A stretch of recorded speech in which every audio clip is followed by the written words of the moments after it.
বক্সনগর বিধানসভার দুর্গাপুরে মানুষের দুর্ভোগ 4 বছরেও কাটেনি বন্যা আতঙ্ক। বক্সনগর বিধানসভার অন্তর্গত দুর্গাপুর এলাকার বাসিন্দারা দীর্ঘ 4 বছর ধরে চরম ভোগান্তির শিকার করছেন।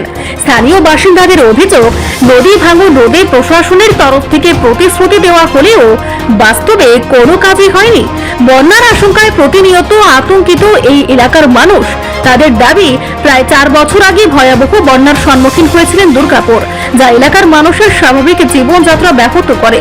সে সময় রাজনৈতিক দলের জনপ্রতিনিধি এবং সংশ্লিষ্ট কর্তারা এলাকা পরিদর্শনে এসে ভাঙন কবলিত নদী সংস্কারের আশ্বাস দিয়েছিলেন। বাসিন্দাদের ভাষ্য মতে, জনপ্রতিনিধিরা প্রতিশ্রুতি দিয়েছিলেন যে খুব দ্রুততার সাথে নদী সংস্কারের প্রয়োজনীয় পদক্ষেপ গ্রহণ করা হবে এবং কাজের জন্য বাজেটে বরাদ্দ করা হবে। তবে সেই প্রতিশ্রুতির 4 বছর অতিক্রান্ত হলেও নদী ভাঙনের সমস্যার কোনো সুরাহা মেলেনি। উল্টো ফের বর্ষার মরশুমে নদীর জলস্তর বিপদসীমার কাছাকাছি পৌঁছায়। প্রায় 200 থেকে 250টি পরিবারের মানুষ নতুন করে আতঙ্কিত হয়ে পড়েছেন। নদীর পাড় ভেঙে বসত বাড়ি তলিয়ে যাওয়ার আশঙ্কায় দিন গুনছেন তারা। স্থানীয়দের বক্তব্য, বেশিরভাগ মানুষই কৃষি কাজের সাথে যুক্ত এবং রোজ খাওয়ার মতো অবস্থায় বেঁচে আছেন। ভাঙনের কবলে পড়লে তাদের সম্বলহীন হয়ে পড়ার আশঙ্কা বাড়ছে। যদিও স্থানীয় বিধায়ক বিষয়টি জানিয়েছেন এবং 300 মিটার কাজের জন্য আবেদন করা হয়েছে, তবুও বাস্তবে কোনো দৃশ্যমান উদ্যোগ না থাকায় ক্ষুব্ধ দুর্গাপুরের মানুষ। এহেন পরিস্থিতির দ্রুত সমাধানের দাবি জানিয়েছেন তারা। গত বছর বন্যা এগুলা বাড়িঘর ডুবছিল, এবার কেমন আতঙ্ক আছে দিকের মানুষ? দেখেন, বন্যা জল যখন পাড়ের উপর উঠে যায় তখন সমস্ত সাইডগুলো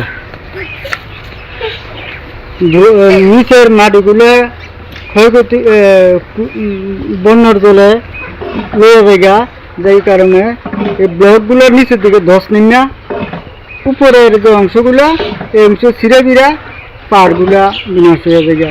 এর ফলে বাড়িঘরের আশঙ্কাজনক বিপদ অবস্থা দেখা দেয়। আর টাইটানিক ক্লাব হচ্ছে আমাদের বাড়ির দক্ষিণ সাইডে, এখানে একটা এনএ সেকশন আছে অলরেডি।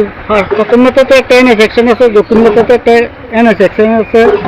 আর এই মধ্যের এই জায়গাটাতে ঘনবসতির লোকসংখ্যাও আছে।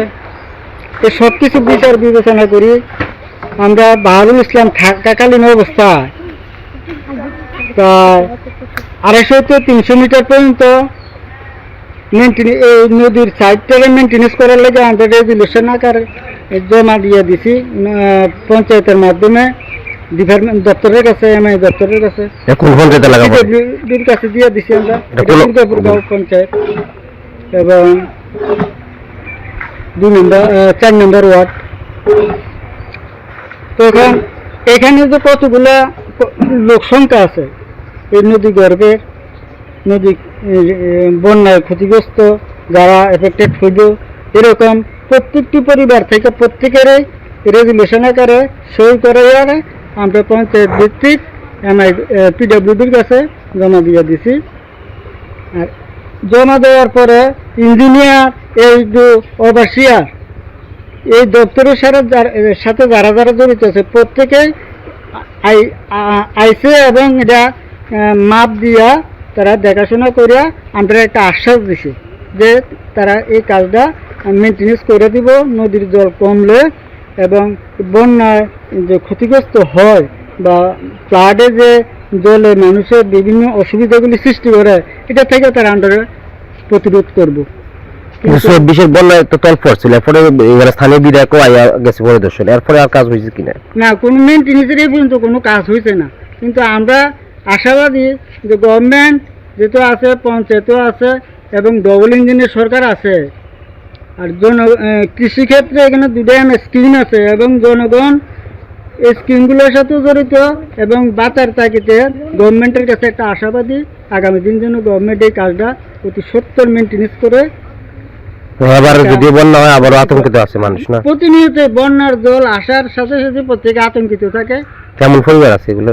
এখানে প্রায় 250 থেকে 300 লোকের বসতি আছে। সব কি কৃষিকাজের উপরে? সব কৃষিকাজের উপরে। হালকা সামান্য 2-4-5 জন মানুষও তো চাকরিজীবীর সাথে জড়িত হয় কি, আর অধিকাংশ কৃষিকাজের সাথে জড়িত। এবং দুই নম্বরে কোনো ব্যবসার সাথে এই সাইডের কোনো লোকের জড়িত নাই। মানে তারা যে একটা কিছু করবো এখান থেকে যাই অন্যদিকে বসবাস করবো সেরকম কোনো সুবিধা নাই। যদি গভর্নমেন্ট মেনটেন্যান্সের কাজটা করে দেয় প্রত্যেকে মোটামুটি একটা স্থায়ীভাবে বসবাস করার যে চিন্তাধারা নিয়েছে আগামী দিন প্রত্যেকের সুবিধা হইবে আর কি। রিপোর্ট সংবাদ প্রতীক্ষা।